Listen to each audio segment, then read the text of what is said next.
Hello అండి, నమస్తే. ఇప్పుడు మాట్లాడబోయే టాపిక్ ఏంటంటే ఈరోజు వెలువడిన అసెంబ్లీ ఎన్నికల ఫలితాలు ఏవైతే ఉన్నాయో Jammu and Kashmir as well as హర్యానాకి, వాటి ఇంపాక్ట్ రాబోయే అసెంబ్లీ ఎన్నికల మీద, పర్టికులర్లీ నేషనల్ పాలిటిక్స్ మీద ఎలా ఉండబోతుంది అని ఒక విశ్లేషణ చేసే ప్రయత్నం చేద్దాము.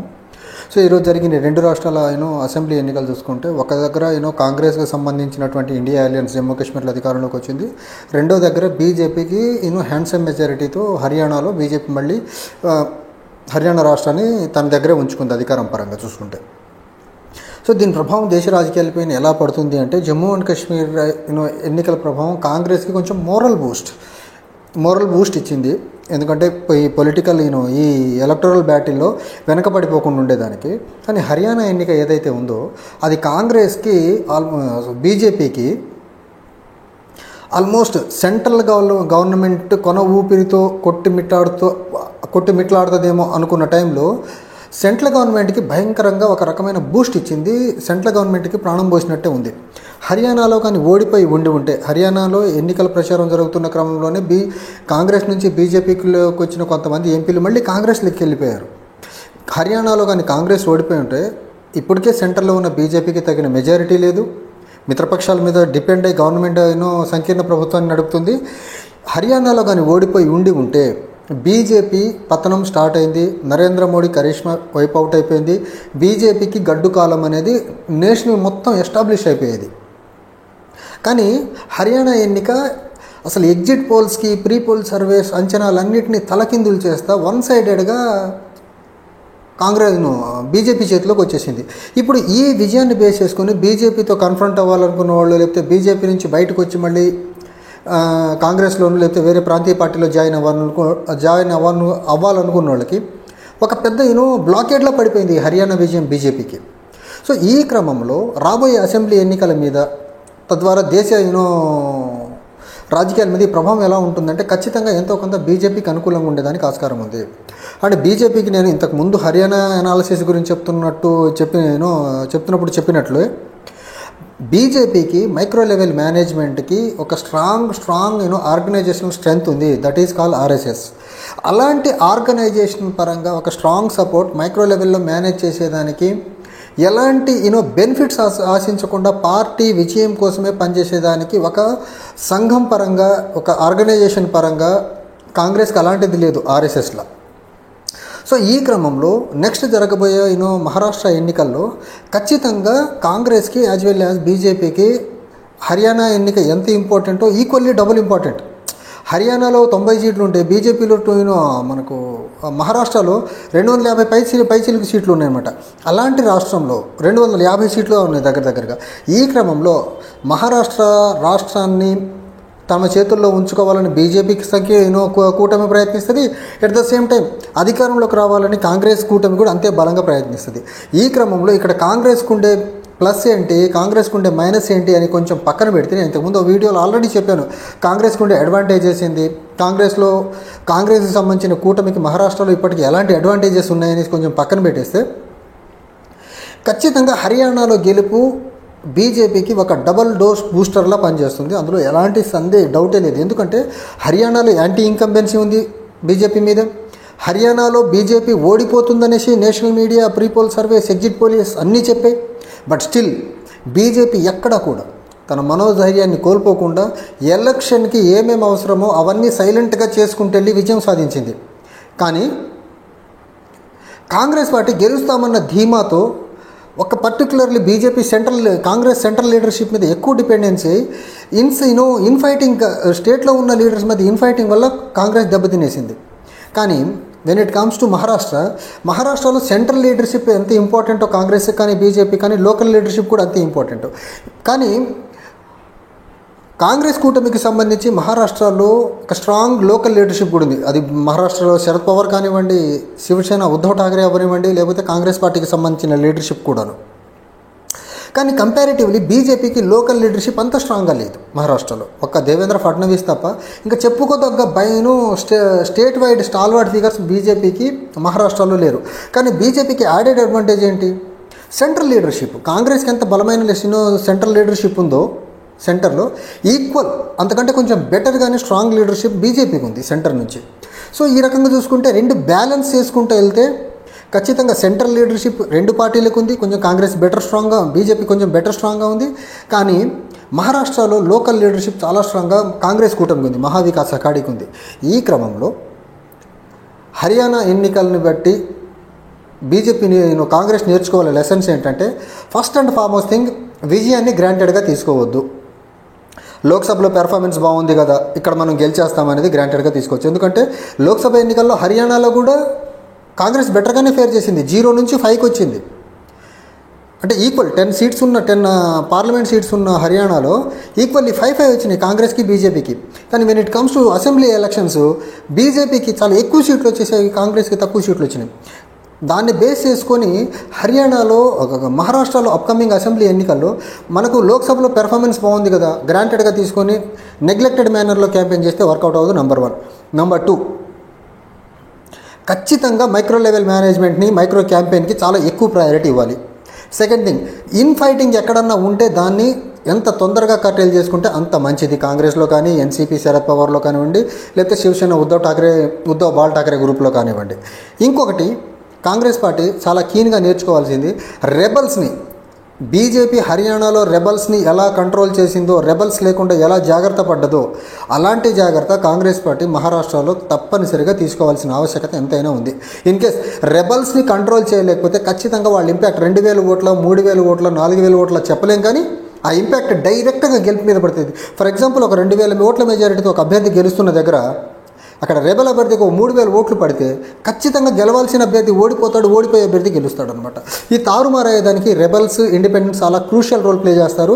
హర్యానా ఎన్నికలను చూసి కాంగ్రెస్ పార్టీ, కాంగ్రెస్ కూటమి నేర్చుకోవాల్సింది, రెబల్స్ బెడద మహారాష్ట్ర ఎన్నికల్లో లేకుండా చేసుకోవాలి. నెంబర్ 1. నెంబర్ 2, కాంగ్రెస్ పార్టీ ఇంకోటి చేయాల్సింది ఏంటంటే, కోఆర్డినేటెడ్ క్యాంపెయిన్ 3 పార్టీల మధ్య ఏదైతే శివసేన ఉద్ధవ్ ఠాక్రే అవ్వనివ్వండి, తర్వాత ఎన్సీపీ అవ్వనివ్వండి, కాంగ్రెస్ పార్టీ కోఆర్డినేటెడ్ క్యాంపెయిన్ చాలా చాలా ఇంపార్టెంట్. అండ్ సీట్ షేర్స్ అనేది చాలా అర్లీగా డిసైడ్ చేసుకుంటే ఇంకా మంచిది.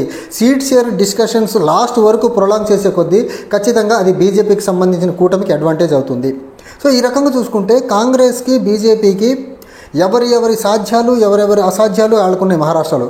బీజేపీ కూటమికి సంబంధించి ఇప్పుడు బీజేపీ ఖచ్చితంగా హర్యానా ఎన్నికలను అడ్డం పెట్టుకొని, హర్యానా ఎన్నికల గెలుపును అడ్డం పెట్టుకొని మహారాష్ట్రలో ఖచ్చితంగా ఎక్కువ సీట్లు బార్గెన్ చేసడానికి బలంగా చేస్తుంది. అవసరమైతే ఒత్తిడి కూడా పెడుతుంది. ఆ ఒత్తిడికి అజిత్ పవార్ తర్వాత షిండే ఇద్దరు ఎంతవరకు లొంగుతారనేది చూడాల్సిన అవసరం ఉంది. సో ఖచ్చితంగా బీజేపీ మాత్రం హర్యానా ఎన్నికల ఫలితాన్ని బేస్ చేసుకొని ఒక అప్పర్ హ్యాండ్, ఒక బిగ్ బ్రదర్ కోయిలేషన్లో బిగ్ బ్రదర్లా ఉండేదానికే రోలే ప్లే చేస్తుంది. దాన్ని బీజేపీ ఎంత ఎఫెక్టివ్గా శివసేనతో తర్వాత మన అజిత్ పవార్తో తర్వాత షిండేతో ఎంత బలంగా బార్గెన్ చేసుకొని వాళ్ళని ఇంటాక్ట్గా కోయిలేషన్లో ఉంచుకుంటుందో చూడాల్సిన ఆవశ్యకత ఉంది. కానీ హర్యానాలో వచ్చిన ఎన్నికల బూస్ట్ ఏదైతే బీజేపీకి ఉందో అది ఖచ్చితంగా మహారాష్ట్ర మీద ఎంతో కొంత ట్రాన్స్లేట్ అవుతుంది. దాన్ని కౌంటర్ చేయాల్సిన బాధ్యత కాంగ్రెస్లో సంబంధించిన కూటమి మీద ఉంది. దాన్ని కానీ కర్టైల్ చేయలేకపోతే, బీజేపీ యొక్క క్యాంపెయిన్ని, కౌంటర్ క్యాంపెయిన్ని గట్టిగా చేయలేకపోతే ఖచ్చితంగా ఈరోజు హర్యానాలో జరిగింది, రేపు ఖచ్చితంగా ఇప్పటికైతే అడ్వాంటేజియస్ పొజిషన్లో మహారాష్ట్రలో కాంగ్రెస్ కూటమి ఉన్నప్పటికీ మైక్రో మేనేజ్మెంటు, ఇన్ఫైటింగు, రెబల్స్ బెడద, కౌంటర్ క్యాంపెయిన్స్, లోకల్ లెవెల్లో coordinated campaigns in all the 3 parties, ఇవన్నీ చేసుకోకపోతే ఖచ్చితంగా మళ్ళీ మహారాష్ట్రలో కూడా ఈరోజు హర్యానాలో జరిగేదానికి ఆస్కారం ఉంటుంది.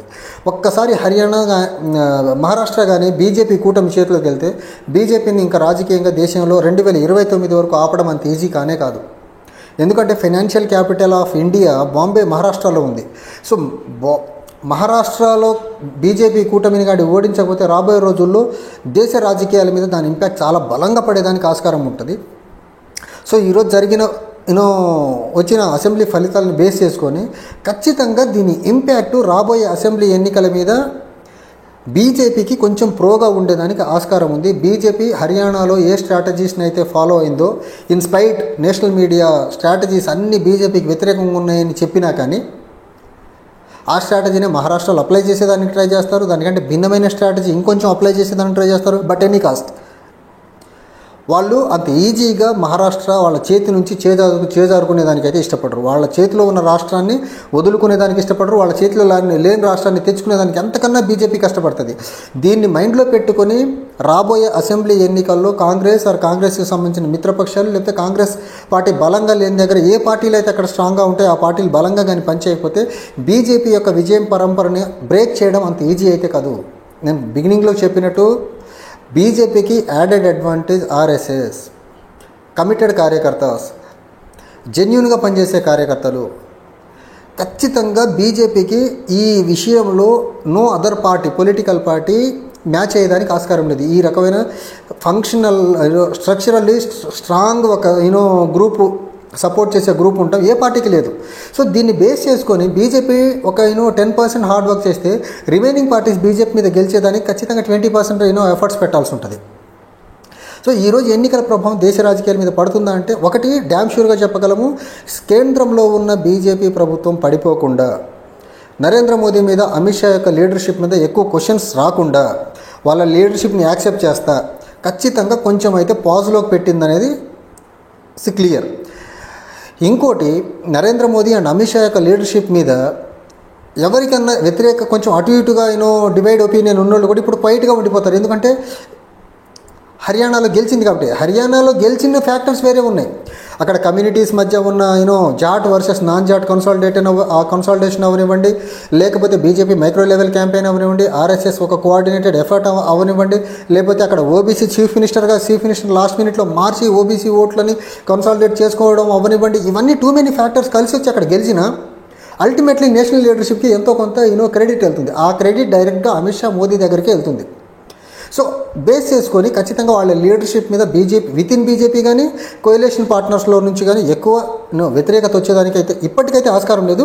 కానీ ఒకటి, మహారాష్ట్ర ఎన్నికల్లో కానీ బీజేపీ కానీ ఓడిపోతే, పెద్ద రాష్ట్రం, చాలా సిగ్నిఫికెన్స్ ఉన్న రాష్ట్రం, ఓడిపోతే మాత్రం డెఫినెట్గా అప్పుడు వీళ్ళ లీడర్షిప్ మీద క్వశ్చన్ మార్క్స్ వస్తాయి.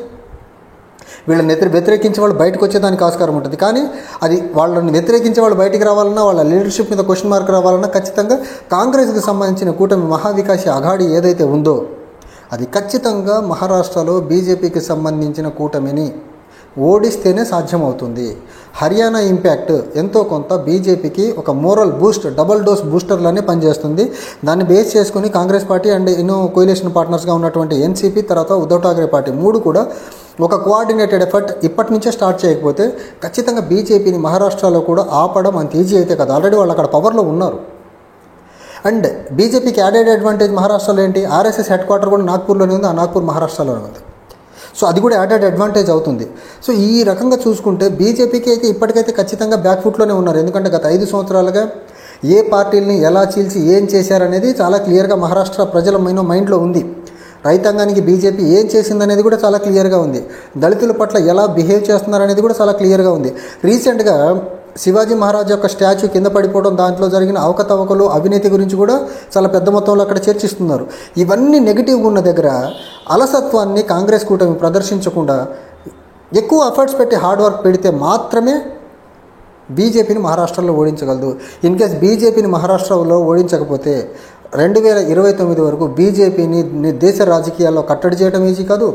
నరేంద్ర మోదీ, అమిత్ షా యొక్క లీడర్షిప్ని క్వశ్చన్ చేయడం అంతకంటే ఈజీ కాదు. చూడాలి ఏం జరుగుతుందో మహారాష్ట్రలో. Thank you.